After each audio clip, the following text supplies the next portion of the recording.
G'day and welcome to the Inforunners. I'm Execute, joined by my partner in crime, Space Tomato. How you doing, buddy? What's up? Good, man. I'm good. How you been?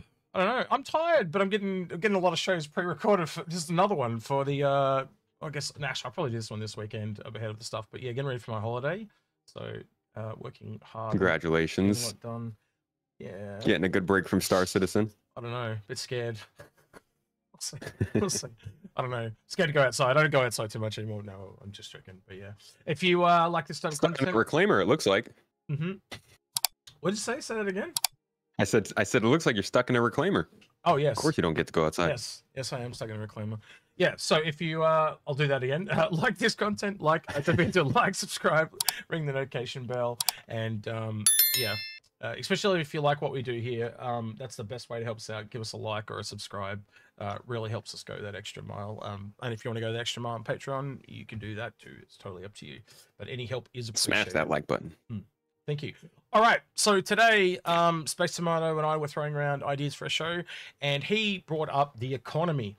And we just saw IRC this week about the Hull C. And I thought that was a kind of a cool topic to talk about. So we're going to talk about what this big behemoth of a ship literally means for the game. And I think it really, the title of this video, as we put it, was real tangible cargo gameplay brought to you by the Hull C, essentially. So yeah, I think it is that way. Like I'm just to give you an example, Daily Noob, he was telling me about how they had a Hull C not Hull C, sorry, Hercules, or what you called a Starlifter, soft death, and it took them to get all the cargo crates out of it. It took them like 2.5 hours with 6 people to move it from the crashed one to a fresh one, and they didn't. I think they didn't even make like 600K between the people that were there. So that tells me we need bigger cargo crates, and I think that's kind of what this thing's made for. It's made for the biggest cargo crate in the game, which is 32. Have you actually looked at the cargo crates, by the way? They're really weird. They kind of double all the way up to, and then they get to 28, which is not a double, and then they go to 32, which is a double. So there's this weird 28 there that's the only one that breaks the mold. The shapes are a little odd too, because like you said, they kind of double in size, but the 4 SCU box, I think, is like a weird shaped one. It's a little skinnier than the others or something. So they've got some interesting variety there.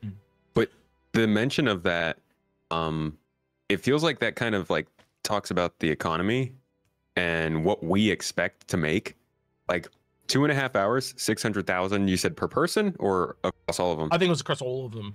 I'd have to go get the exact figure, but I remember him saying they didn't make a lot of money. It took them ages. Yeah.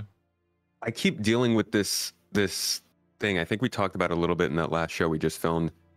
We don't know what we're supposed to be excited for when it comes to pay, because like there's no real economy. Like, what if 2,000 UEC per hour is actually like good pay? I mean, that would be miserable, but we don't know. Maybe you could spend 2 hours moving all these boxes around, and then you get 40,000 AUEC out of it, and you're happy for it. I don't know. Well, you tell me where you think pay should go, because for me, it's a risk versus reward thing.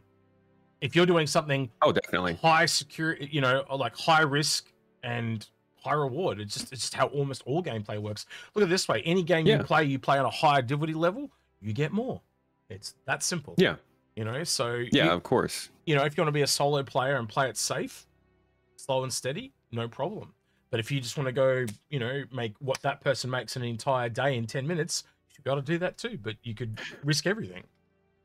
But like, for instance, the Hull C, if you loaded this thing up with barrel, everybody seems to love barrel right now, trading in the game.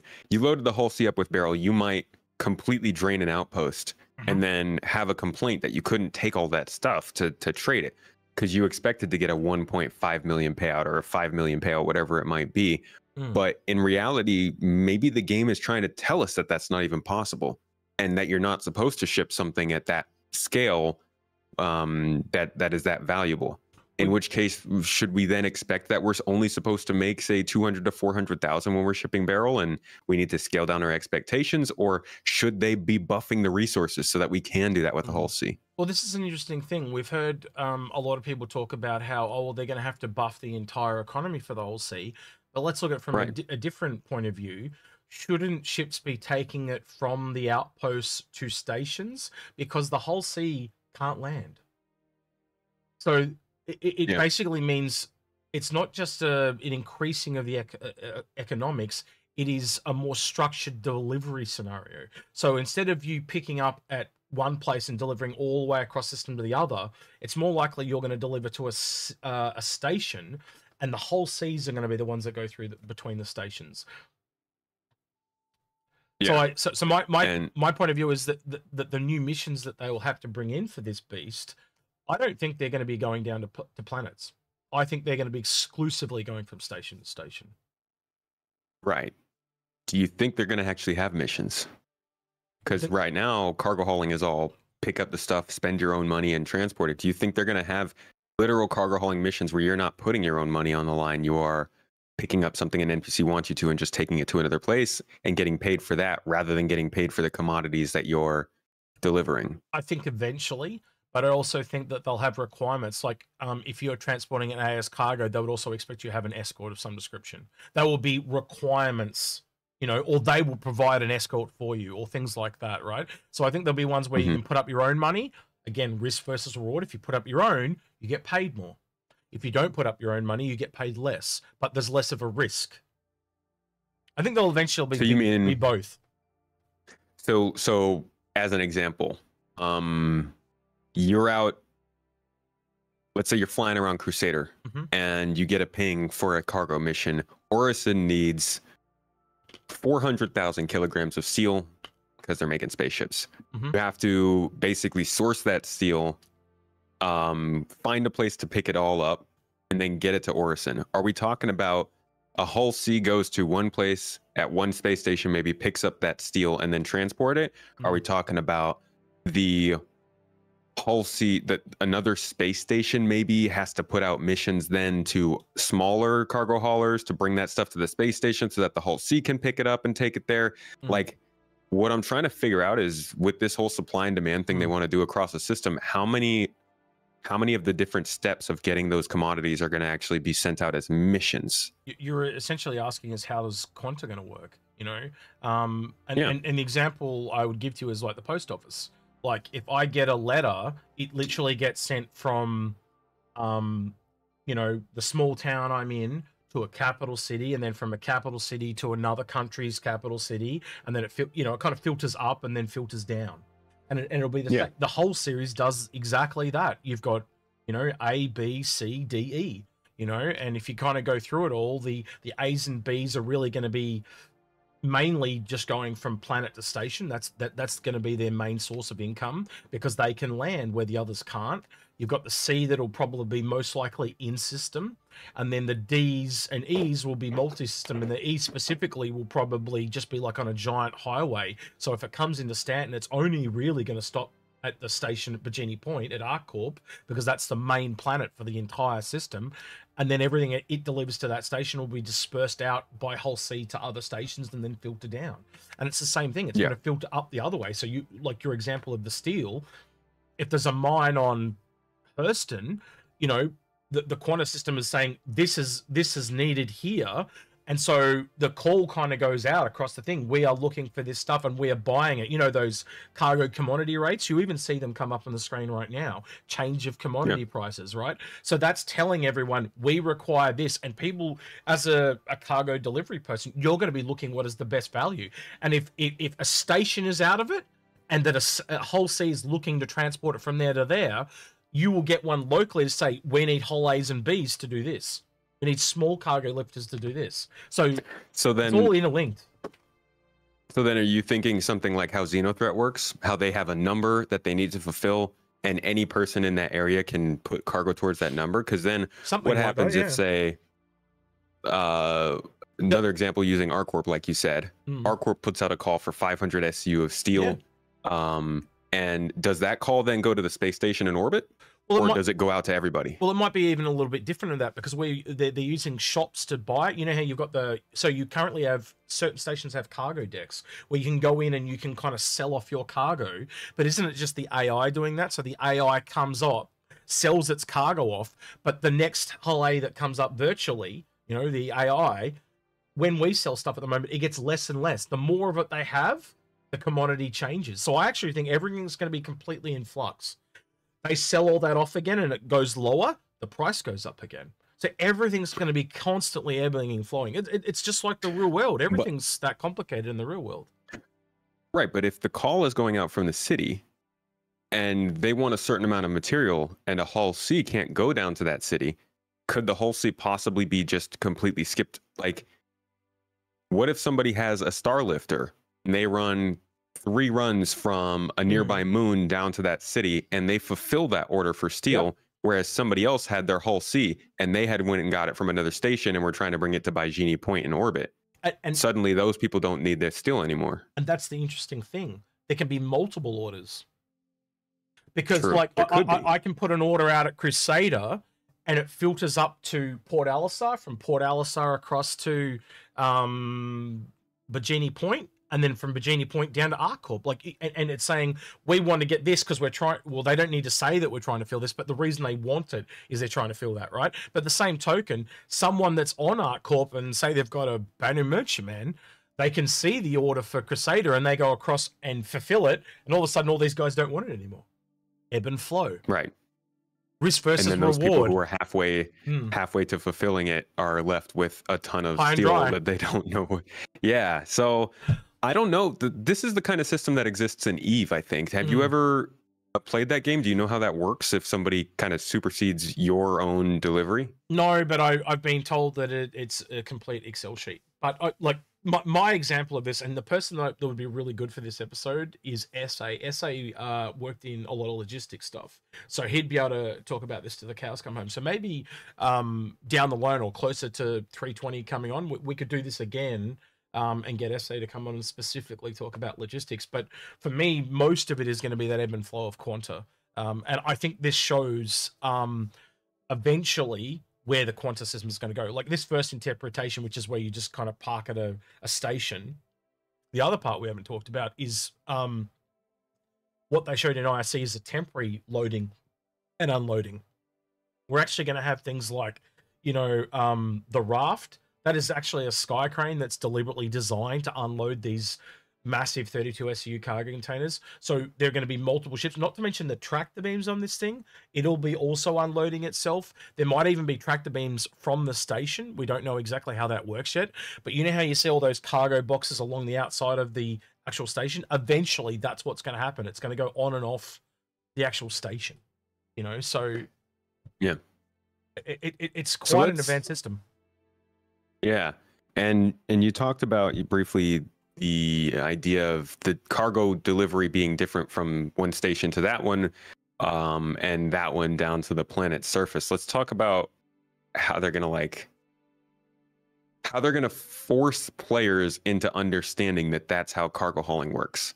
Because like as of right now, everybody thinks that you pick up your cargo, you need to deliver it to a city, you're going to fly straight to that city, as opposed to what we've been talking about here, which is that those cargo stations are really where people are going to get their stuff or deliver their stuff, and then they need to be doing something separate with planet side.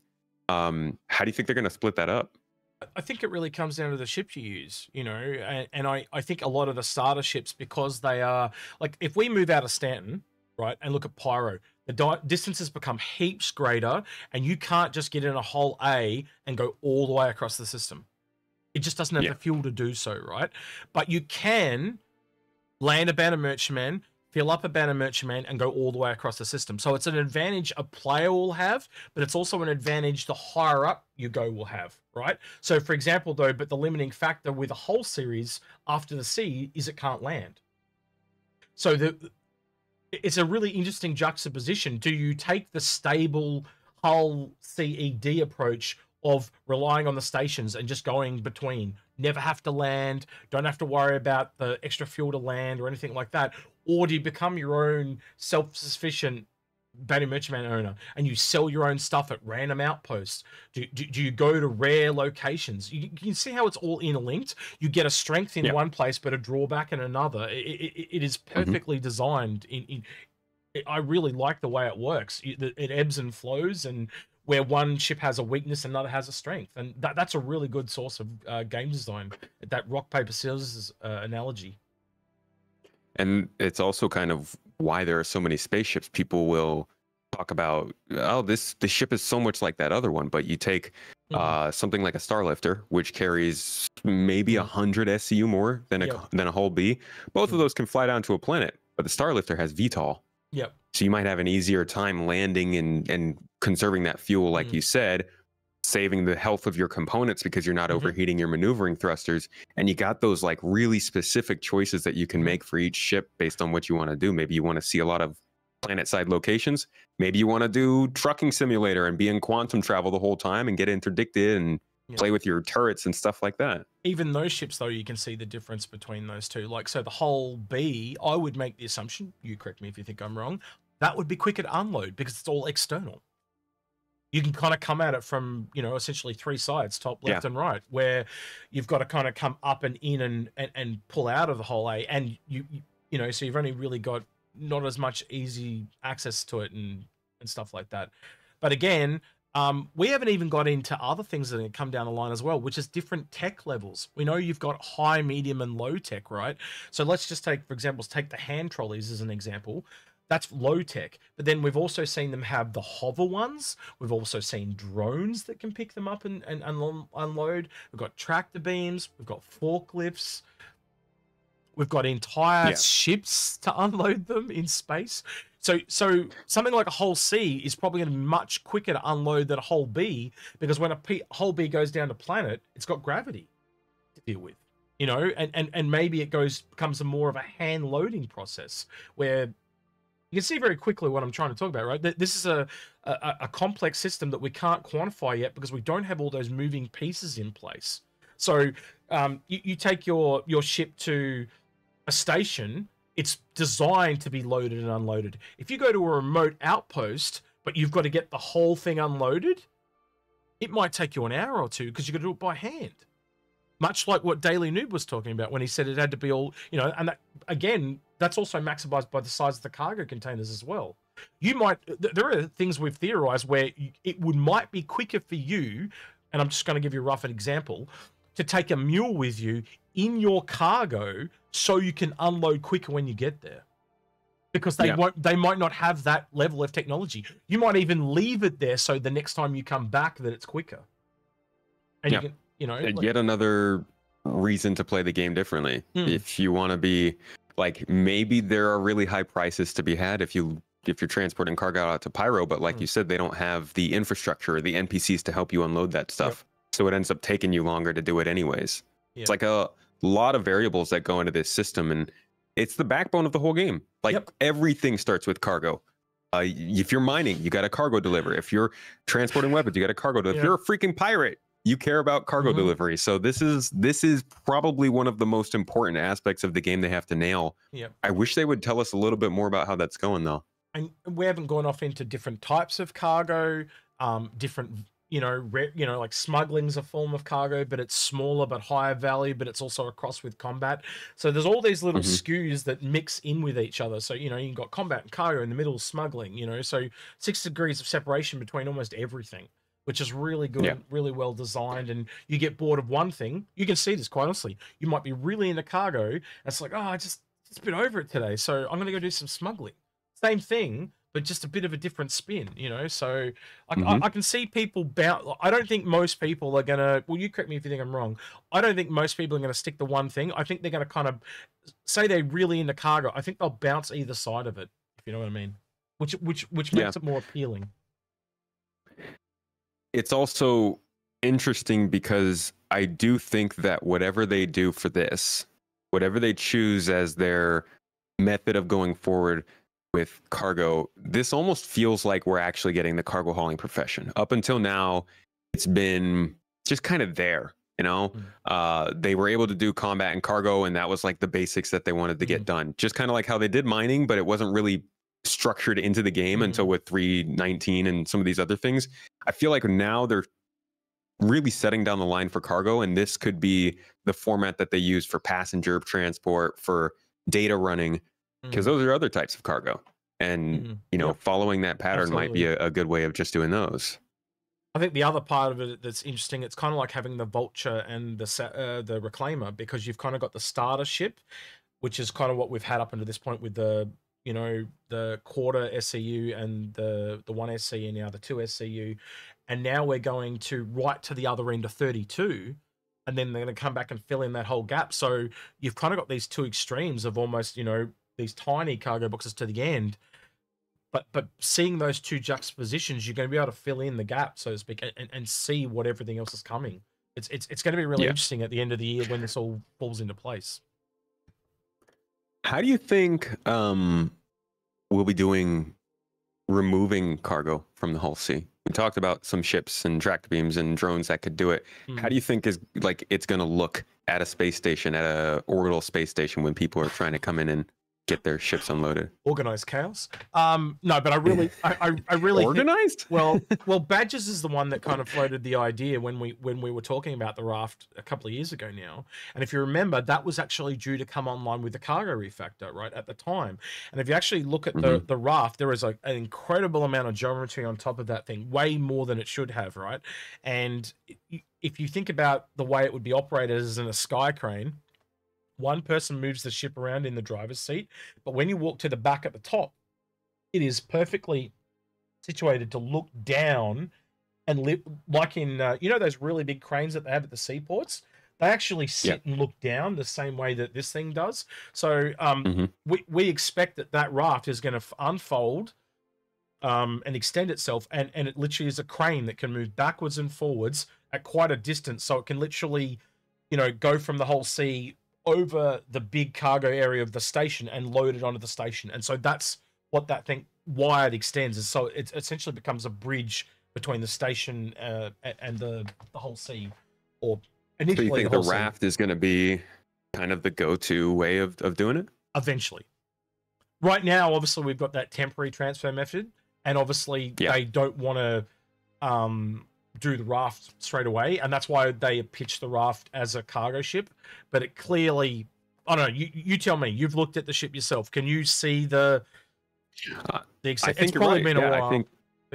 I think that thing's got a crane that's going to be great for loading and unloading those things, but even then, how many 32 SU boxes go in the Hull C? Do you know? It's like 4,000 SCU, right? So we're talking. Well, hey, look, I'll divide it by 32 with a calculator, real quick. Just more than 100 boxes for sure. So 4,608 cargo divided by 32 equals 144 boxes, and that thing picks up three. I think it's 3 or 4 at a time. Yeah, I'd have to remember. Is it 3 for the raft? I think it's 3. I think it's 3. Yeah. But so that's a hefty job. Let's divide that by 3. That's 48 loads. So you could get 2 rafts in there, but again, we're starting to talk about economics of scale. How much does it pay out? How much are people expecting it to pay out? Like, all of this conversation feels kind of useless because we just don't know what the economy is. We don't know like what to expect to be paid. The only thing we can go off are the prices of ships, and we know that those are going to change. When you kind of work it through, though, you can just see how pivotal Quanta is for this. Like, it is the backbone of the entire game, and it's going to integrate with everything the AI do. And they might be out of sight, out of mind, but when they come in, like, I almost struggle to think how they're going to bring Quanta in, because they bring it in one area, and then it's got to rapidly kind of go out to everything else. But as you said, cargo is probably the biggest area that affects everything, right? So is that going to be the first area they bring it in, or are they going to bring it in just like think, for example, pirates, like how pirates travel from A to B, and then they physicalize when they go near you? Is that going to be the first thing? What is the first thing they're going to bring in that's got Quanta? What's that's low level enough? I mean, it seems like, well, we got repair, rearm, and refuel stuff attached to the simulation, and we got probability volumes changing the environmental missions. It seems like the next thing they want to do would either be something that has to do with the cargo, which I do hope that is, because we know that's coming with 3.20, or virtual AI with Bounty Hunting V2. But that does seem like it's further out than this. Yeah.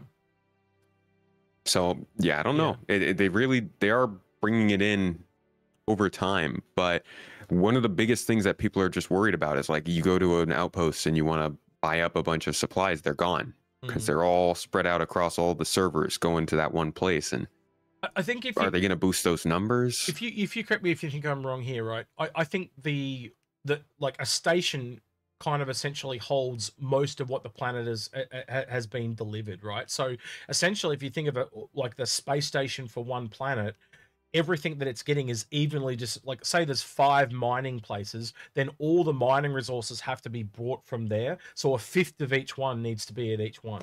So if you've got 5 hull A's going down, they're all getting their own little share that they bring back, and then one hull C can take what they get. You know what I mean? So they've got to kind of work out that economics of scale. And that's going to be really difficult to get right. But when they get it right, I think it'll start to flow right. And obviously they've probably played with that a lot in the background, like the numbers. Yeah. And they've even said that they can play with the numbers in the background if something's wrong. That's essentially the best thing about this game being 90% AI. If someone's doing something kind of a bit annoying, they can use AI to fix what they're doing. You know, they can bring in another, you know, they close down one supply line, they can open another from another system. You know, they can literally go, oh, that material that they were hoarding has now been found the next system over, and it all starts flooding in from the other side, and it just devaluates everything they've done. So it's a game balancing tool as much as it is essential to the game. And separating trading from cargo hauling seems like it's going to be really important because, you know, crafting is going to be a thing. We need to be able to have a reason to transport iron or scrap or steel and stuff like that. And obviously the actual margins aren't always going to be good enough for people to want to do that. But like factories need that stuff. So missions to specify cargo hauling as opposed to like, oh yeah, you're picking that stuff up because you want to trade it somewhere. No, I want to hear that I need to mine raw ore because somebody needs raw ore, not because I want to go refine that raw ore and then sell it for good money, you know? So let me give you an example that's going to come back and change things too. Like, say you pick a rare resource, like, I don't know, I'm just going to pick laranite, right? But laranite might not be really commonly used where you gave steel before. So you'd assume steel is used in a lot more things. So a lot more of it is required. So that's something we haven't got into yet either, the quantities of this stuff, right? You might not get enough laranite to fill a hull C because it's just not, you know, nobody's mining it because it's not needed in those quantities. You might want it, but you're not always going to get what you want. So you're going to have to be flexible as well. And that's going to not have the same impact to a whole A pilot as it will obviously to a C, a D, or an E, because they're talking in much greater quantities. There's all these little things that we just haven't quantified yet, as you said, because they're just not in the game. But I think it shows how complicated this game is. That it's a lot to hold in your own head, right? Yeah, I know you're feeling it because I can feel it too. It's just trying to actually quantify quanta is quite daunting. And it's why I would really hope that an episode that's about the whole C so thoroughly talks a little bit more about that. It does feel like this was, I guess, sort of like the episode we got about the Mirai Fury as well, rather than talking more about the design elements and development of the ship. We did get some good insight on the development of this ship actually in this episode. This was I think better than the Fury, but we still didn't get the background of the economy that like is a very, very obvious part of bringing this ship in. And we haven't had a formal update on the quantum simulation in like 2 years. Sorry about that. It's dog in the background. It's all good. I think we're more likely to get something like that with the cargo containers and stuff. I think so this is talking about the ship specifically. I think that might come more with when those missions are done, or when they actually want to talk about the cargo containers and stuff like that. That could be interesting. And right now it can't be that far away is what I'm trying to say. So it might be something coming in one of the next ISCs just a little bit down the road. Hopefully, fingers crossed, because you are right. We need more information. And I think the other part that I'm clear on now, I've kind of talked it out with you, is it's definitely going to come in stages. Like, you know, like they might even just have the most simplest of missions at the start where it's you know, take it from this station to this station, that's it, right? And that's all the whole C can do because that's all it does. You know, you pick up a mission from Bajini and it asks you to deliver it to Port Tresla. That's it. And then down the line, it's going to roll out. And what if you've got to go multi-station? You know what I mean? You know, pick up from here, deliver to here, here, and here.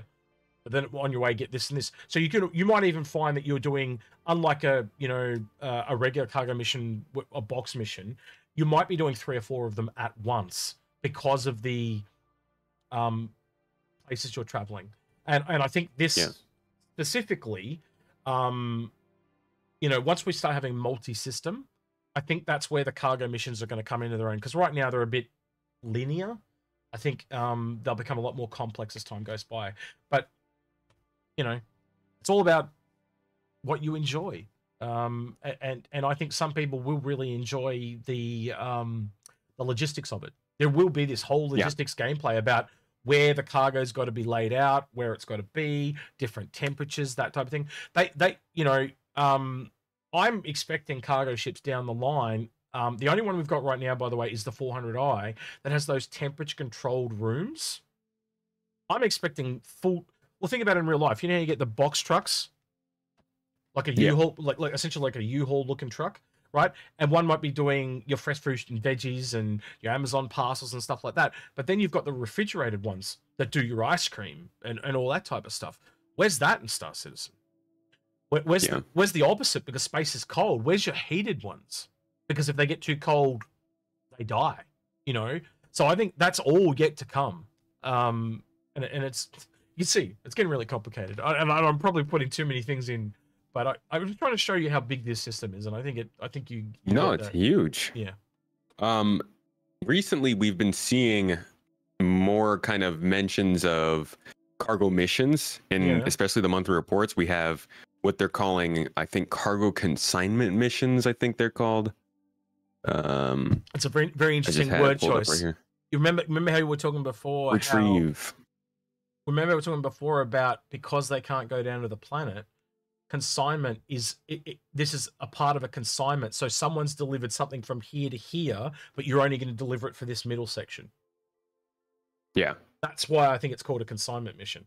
Because it might even be, I wonder, I just had a thought. What if it is a multiplayer mission? So on one side, Fred does A to B, you do B to C, and then someone on the other side does C to D. That's what I'm saying. Like, how does it split up? What if you are given a contract to transport 500 SCU? Doesn't matter how you get those 500 SCU, but Star Citizen builds a system that allows you to assign missions to other people. So maybe you could then get 4 of your friends and say, hey, each of you get 100 SCU. I've got my own. Bring them to me, and then I'll take them on. Does that mission pay them out? Does that mission pay you out, and then you pay them out? How does that kind of thing flow? I think it's all possible because we know they're going to have mission boards. We know that AI will take over missions that people don't pick up. You know, if you've only got a whole C, you could hire someone to go, look, I need this picked up from Area 18 and delivered up to Bajini Point so I can take it all the way over to where it needs to go. And then on the other side, you can hire someone else. But by the same token, the AI might pick up the mission from the person that wants it delivered. And so the AI is just asking you to do just this section. I think it's going to be everything, honestly, when it's all said and done, and it's all on that backbone of Quanta. It's interesting. That's scary yet that's interesting. That's the big missing link again, is how little we know. We know a lot about how quantum is supposed to work, but we don't know how it's being actually implemented. It's almost like a giant web that covers every aspect of how AI works in the game, but it's also got to interact with players. And that's why this universe, like compared to every other game, right? If you think about almost every other MMO, most NPCs just stand there and they might have an idle animation or something like that, but they only wake up when you talk to them.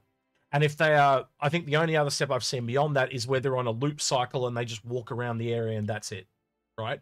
We are now talking about AIs that through Quanta have a living schedule, have a personality, have, you know, traits and stuff like that. But that's just for people. Then you've got ships that act a certain way. It's all integrated. You know, they can find, you know, a player or an AI can find a resource node, and other AI will turn up to harvest that node. Literally supply and demand. Yeah. It's just the complexity of it is quite baffling, but quite profound at the same time. I'm really, like, it really does set this game apart. It's all the little pieces they put together that make this game so interesting. You know, but yeah, that's why it's taking so long too. Yeah, and I really feel like they need to. I know this isn't traditionally how they do inside Star Citizen, but as this game gets more and more complex, I think this last year, especially with PES coming in, we're starting to see more complex systems developed and introduced into the game. These aren't systems that can just be explained in patch notes. That's generally how we get to understand these features. It's how everybody goes and first gets those first tutorials out, then goes and tries the game, and then we see these great guides come out on YouTube. But right now, like, we can't just have the economy dropped in or physical cargo hauling between stations and planets and like different areas with consignment dropped in without maybe a better explanation or demonstration, either at CitizenCon or in an Inside Star Citizen or even a Star Citizen live episode. I do think that they really need to do a little bit more work to sell the concept of what they're doing with cargo hauling so people can understand this and latch onto it and learn how it works. Yeah, it's definitely like, I know they don't use the tier system anymore, but you can honestly see how in different areas almost everything is going to have different tiers. Like, as they're all going to have to roll up. They can't just come in. And for example, say we don't have medical right now, but when they turn on medical combined with quanta, even medical with mining, like the things that we've already got, they're just going to go to this other level. It's crazy. I actually, like, even just trying to think about mining, it's too big for me to hold in my head. All the little things and nuances it's going to have. Yeah, this game is literally going to be a game of a sum of its parts. It's kind of ridiculous how complex it's going to get very quickly. Yeah. So let's talk about what's going to be in 320, the next update. They said that about the Hull C.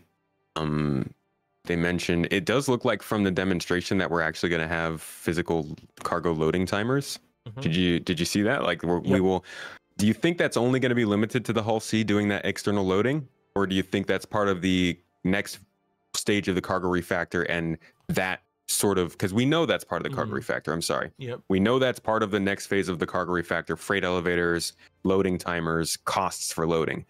Do you think that was something that they're showing early for the Hull C, or are they confirming that by the time the Hull C comes in, all ships are going to have to deal with those loading timers? It could go either way, but I'd expect the Hull C first, and then after that it does it on the Hull C, they then do to all of them. Gradual steps all the way up. I hope not, honestly. I hope they bring it in across the system. That would be great, but you tell me, do we ever see things in large steps? Not usually. They're usually incremental all the way across, almost so it's like a subtle change, like you almost don't even notice it. Well, at least for the first version of the cargo refactor, we did get cargo grids in each ship when they brought it in. So it was kind of across the board sort of change. And if they're doing freight elevators, I mean, that's more linked to the space station than the ship, right?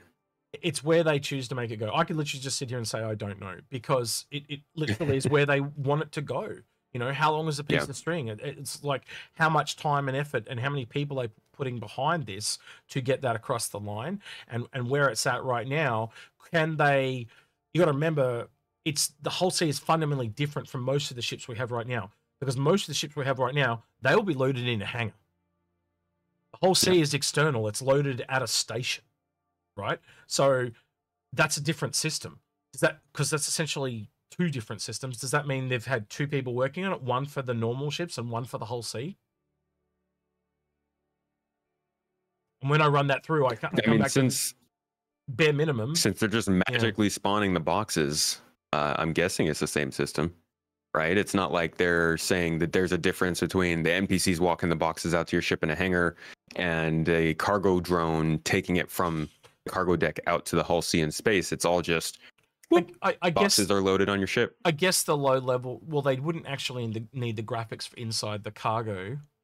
area because you're already kind of fixed, you're already landed, your ship's already on the station. No, I don't think they will do it. I don't think they will. I don't think they need to do the unloading and unloading because the other thing is your ship is parked essentially. Can't they load it while it's on the station and just say your ship will be ready for deployment in 5 minutes? So they could almost do it on the ASOP terminal. Yeah, it's like how they showed it in ISC. There was just like a thing counting down, and over time you were seeing one box got added, in a couple seconds another box got added. Then they're just simulating it. Then it'll be with this first version. Then that'll be across the board. Could you imagine like the current AI trying to load a whole sea with boxes? That's what we're going for, though. Oh, eventually, God. like eventually. You can actually go into the hangar. I mean, I've done this on live streams, right? And you could walk around and look at every little cul-de-sac or little area around the outside on all 4 different sizes of cargo bay, and you can see how everything's going to work. You can literally see what do they call that? Spawning closets. You can see spawning closets where the AI is going to come out. You can see areas where the cargo is going to be brought in via elevator. It's got like a door, like an elevator and a door. So that's going to be brought in and then unloaded onto your ship. You can see drones. You can see repair stuff. You can see forklifts, all that type of stuff. So you can see all the different levels. And as it scales up and down, you get different sizes of these. So when you go really small, you've just got like a little hand refueler hose thing that comes out. But when you go bigger, it's a much bigger one. And then it's the same thing with the cargo. You can literally get these massive big cargo pallets, all really small little things like forklifts and stuff. So you can, it's there to look at, man. It's just connecting dots. And because the doors close and despawn and load things in, that's how it's all going to work. They're just respawn closets essentially for cargo and people. It's all there. It's all ready to go. They've all planned this all out. It's just connecting dots. That's all it is. So yeah. Yeah, and we know that tractor beams are clearly being worked on pretty heavily with monthly report mentions every single month over the last like 5 months. And obviously ISC has shown it off, and Progress Tracker is confirming that the work's being done. So we know that tractor beams are also coming, but we haven't really been shown how exactly it's going to work. If we're going to load these ships up ourselves, whenever they do freight elevators, I guess going back to what you said, the Hull C won't be using a freight elevator, so maybe we can't physically load and unload a Hull C for a while. Maybe we can only do that for ships in the hangar bay. Well, the other thing I think is missing from a tractor beam perspective is we haven't heard anything about the SRV, but we know the SRV wrapped up at the end of last year. So it's just sitting there in limbo waiting to go. So why is that not being brought in at the same time as tractor beams if it's been sitting in there all this time? So there's obviously something there that's not connected as well. They had an ISC on it, on the SRV. Yep. But they said so that they not going into the game until tractor beam tech was up and running properly, right? Right. Tractor beam tech. It's on this beauty right here, so why is it not coming in with it? Just I'm assuming it is. Oh, okay. You're assuming it is. I'm guessing the SRV will be the first version of vehicle tractor beams we see. Okay. But they haven't mentioned it's not on the release view yet. That's what I mean. So is this the first version because they can take the tractor beam and just put it on different ships? And the one on the SRV is bespoke? It's interesting. Yeah, it seems like the SRV one is a size 3 compared to the other vehicle tractor beams, which are size 2s. Yeah. So we'll have to wait and see on that one. But from my point of view, I think they gave it a back seat so they can put it on more different vehicles and kind of integrate it with the cargo. But yeah, we'll just have to wait and see. Yeah, it's going to be really interesting where we sit at the end of the year after this is all said and done, because I think for the first time, a lot of people are going to start to see the sense of scale. And I think as cargo ramps up, if that rolls out to other professions, I think people are going to start to see the scale of this game. Like right now, it's been this. We've been in a sandpit, not a box, not a room, not a.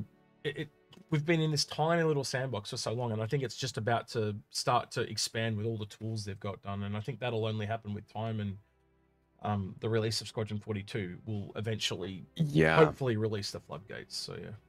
Hopefully, yeah, when Squadron 42 starts to get to a polishing phase, we can start to get a little bit better communication regarding Star Citizen's game systems. There's a lot of things on the monthly report, some interesting polishing and finalizing at the moment. So I think we are very quickly, rapidly approaching that state. So yeah. I hope so. All right, I think we'll wrap it up here. That's been really interesting for me. You made me think outside the box a bit, and I always like it when that happens. So yeah. All right. If you like this type of content, don't forget to like, subscribe, ring that notification bell, hit that like button. That's the best way you can help us out here on the channel. Also go that extra mile on Patreon if you wish to. Where can people find you, Mr. Space Tomato, on the interwebs? You could search for Space Tomato on YouTube or Google or Twitter or Twitch or anything really. And the name should be popping up. But yeah, I've got 2 YouTube channels, a couple podcasts on Spotify, Apple Podcasts, and other audio platforms, as well as streams on Twitch and a Discord server if you'd like to join. You're a busy boy. You're very hard to get a hold of, but I appreciate you taking time to join me. So yeah. Of course, dude. Of course. All right. Love talking some cargo. Yes. All right. With that one, he's been Space Tomato. I've been Execute. We'll catch you in the next one. Bye-bye.